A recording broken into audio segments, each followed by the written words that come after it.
everywhere. अमरीकी शहर Los Angeles में भड़कने वाली आग कई रोज बाद भी जारी। 10,000 इमारतें तबाह। खौफनाक आग ने 32,000 एकड़ रकबा लपेट में ले लिया। 10 अफराद हलाक, मुतादिद जख्मी। हॉलीवुड हिल्स, पासाडेटा समेत 6 मकामात पर आग ताहाल काबू से बाहर।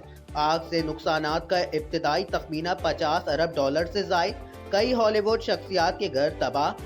2 लाख शहरियों को इनखला का हुक्म। हजारों सार्फिन बिजली से महरूम। फायर फाइटर्स आग पर काबू पाने की कोशिश में मसरूफ। पुलिस आतिशबाजी के शुबे में तहकीकात कर रही है। इसके पेश नज़र इसने एक शख्स को गिरफ्तार किया।